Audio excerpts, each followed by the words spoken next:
రాష్ట్ర విద్యా ఐటీ శాఖల మంత్రి నారా లోకేష్ తనయుడు దేవాంశ్ చెస్లో వేగవంతంగా పావులు కదపడంలో ప్రపంచ రికార్డు సాధించాడు. 9 ఏళ్ల నారా దేవాంశ్ వేగవంతమైన చెక్మేట్ సాల్వన్ 175 పజిల్స్లో ప్రపంచ రికార్డును సాధించాడు. ప్రతిష్టాత్మకమైన world book of records London నుంచి అధికారిక ధృవీకరణను అందుకున్న నారా కుటుంబం ఆనందం వ్యక్తం చేసింది. వ్యూహాత్మకమైన ఆట తీరు, థ్రిల్లింగ్ ప్రదర్శనతో యువ chess prodigy Nara Devansh checkmate పార్దాన్ పేరుతో ప్రపంచ రికార్డు నెలకొల్పాడు. ఈ రికార్డులో దేవాంశ్ క్రమక్రమంగా సవాలు చేసే చెక్మేట్ పజిల్స్ను పరిష్కరించాడు. ప్రసిద్ధ చెస్ సంకలనం నుండి ఎంపిక చేసిన 5334 సమస్యలు, కలయికల ద్వారా ఈ పోటీని రూపొందించారు.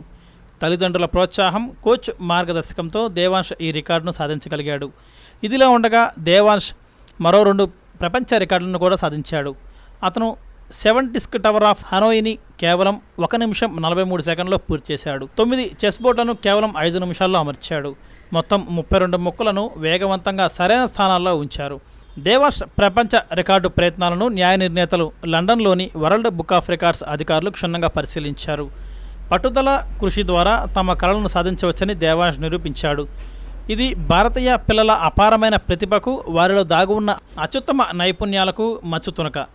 సరైన ఎక్స్పోజర్ మార్గదర్శకంతో మన పిల్లలు ఉన్నత స్థానానికి చేరుతారని దేవాంశ్ నిదర్శనంగా నిలిచారు. పిన్న వయసులో తనయుడు దేవాంశ్ సాధించిన ఈ విజయంపై తండ్రి లోకేష్ స్పందిస్తూ, దేవాంశ్ లేజర్ షార్ప్ ఫోకస్తో శిక్షణ పొందడం ప్రత్యక్షంగా చూశానని అన్నారు.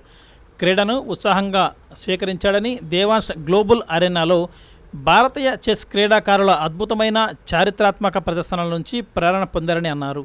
దేవాంశ్కు చెస్ పాఠాలు నేర్పిన రాయ్ చెస్ అకాడమీకి ధన్యవాదాలు చెప్తున్నట్టు అన్నారు. ఈ ఈవెంట్ కోసం దేవాంశ్ గత కొన్ని వారాలుగా రోజుకి 5 నుంచి 6 గంటల పాటు శిక్షణ పొందుతున్నాడని అన్నారు. దేవాంశ్ కోచ్ కె రాజశేఖర్ రెడ్డి ఈ విజయంపై స్పందిస్తూ, దేవాంశ్ సృజనాత్మకంగా చెస్ నేర్చుకునే ఒక డైనమిక్ విద్యార్థి అని, 175 సంక్లిష్టమైన పజిల్స్ను ఆసక్తిగా పరిష్కరించగలిగిన ఆయన మానసిక చురుకుదనం అపారమని అన్నారు. అతని చదరంగం ప్రయాణంలో ఇదొక మైలురాయి అని తాను విశ్వసిస్తున్నట్లు తెలిపారు.